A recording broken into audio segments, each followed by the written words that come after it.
بسم اللہ الرحمن الرحیم۔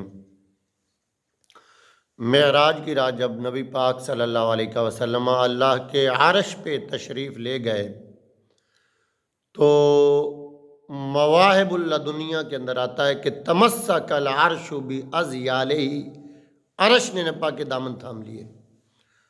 اللہ کے عرش نے نبی پاک کے دامن کو کیوں تھاما؟ اس لیے کہ نبی پاک اللہ کے قرب خاص میں جا رہے تھے، وہ مقام جہاں پر آج تک کوئی پہنچا ہی نہیں، اتنا خاص مقام ملنے والا تھا۔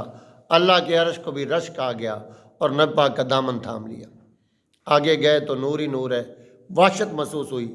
تو امام شعرانی نے طبقات الکبریٰ کے اندر لکھا ہے، روایت ذکر کی ہے کہ حضرت ابوبکر صدیق کے لہجہ میں وہاں پہ آپ کو آواز آئی تو آپ کی وہ وحشت دور ہو گئی اور رب نے کیا پکارا؟ قف یا محمد، اے محمد رک جائیے، انا ربک یصلی علیک، آپ کا رب آپ کے اوپر درود بھیج رہا ہے۔ اللہ تو ہمہ وقت نبی پاک کے اوپر درود بھیجتا ہے۔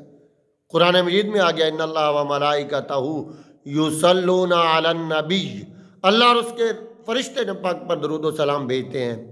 تو اللہ کی صفت ہے نبی پاک کے اوپر درود بھیجنا، اور اللہ کی ہر صفت دائمی ہوتی ہے، یہ نہیں کہ ہماری طرح گھنٹہ درود پڑا پھر رک گئے۔ اللہ ہمہ وقت اور ہر لمحہ نبی پاک کے اوپر درود بھیجتا رہتا ہے۔ تو اب کوئی خاص درود ہے کہ نبی پاک کو ٹھہرا کر درود بھیجا جا رہا ہے؟ یہ خاص عنایت تھی جو اس موقع کے لیے نبی پاک صلی اللہ علیہ وسلم کے اوپر ہوئی۔ اور رب کا درود بھیجنا نبی پاک کے اوپر کیا ہے کہ رب نبی پاک کے اوپر رحمت کی بارش کرتا ہے، رب نبی پاک کے درجات کو بلندیاں عطا کرتا ہے۔ یہی وجہ ہے کہ قرآن مجید میں فرمایا وَلَلْآخِرَةُ خَيْرٌ لَكَ مِنَ الْأُولَىٰ، محبوب آپ کی ہر آنے والی گھڑی پچھلی گھڑی سے بہتر ہے، آپ کا ہر آنے والا لمحہ پچھلے لمحہ سے بہتر ہے۔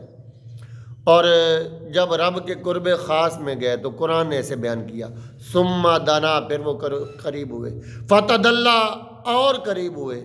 اب کتنا اللہ اور اللہ کا محبوب ایک دوسرے کے قریب ہوئے کوئی بتا نہیں سکتا۔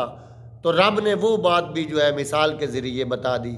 اللہ تعالیٰ نے قرآن میں فرمایا فَكَانَ قَابَ قَوْسَيْنِ أَوْ أَدْنَىٰ، اتنا قریب ہوئے کہ دو کوسے یا اس سے بھی کم فاصلہ رہ گیا۔ فَأَوْحَىٰ إِلَىٰ عَبْدِهِ مَا أَوْحَىٰ، تو اللہ نے اپنے محبوب سے بات کی جو کی۔ کیا بات کی؟ اللہ نے فرمایا السلام علیک ایھا النبی ورحمۃ اللہ وبرکاتہ، اے نبی تجھ پر، علیک واحد کا صیغہ ہے، صرف نبی پاک کے اوپر وہ سلامتیاں نازل کی، ورحمۃ اللہ، اور اللہ کی برکتیں نازل ہوں۔ تو اللہ نے اپنی سلامتیوں کے سمندر، رحمتوں اور برکتوں کے سمندر، ان کا رخ نبی پاک کی طرف کر دیا۔ سلامتیوں، رحمتوں، عنایتوں اور بخششوں کے خزانے ان کا منہ نبی پاک کی طرف کر دیا۔ جب نبی پاک نے اپنے اوپر اتنے کرم ہوتے ہوئے دیکھے تو اس لمحے میں خاص عنایت کے موقع میں بھی امت کو نہیں بھولے، نبی پاک نے ساتھ امت کو بھی شامل کر لیا اور فرمایا السلام علینا، ہم پر سلامتیاں ہوں۔ ہم سے کیا مراد؟ نبی پاک اور نبی پاک کی امت، وعلی عباد اللہ الصالحین، اور اللہ کے نیک بندوں پر بھی یہ سلامتیاں ہوں۔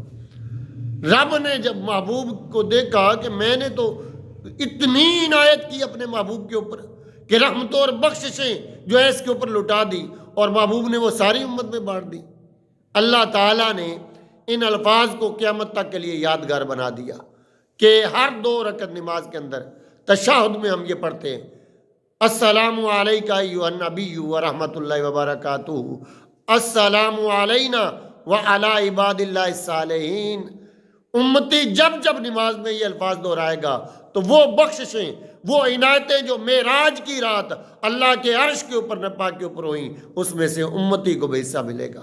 اللہ تعالیٰ نبی پاک کی معراج کو سمجھنے کی توفیق عطا فرمائے۔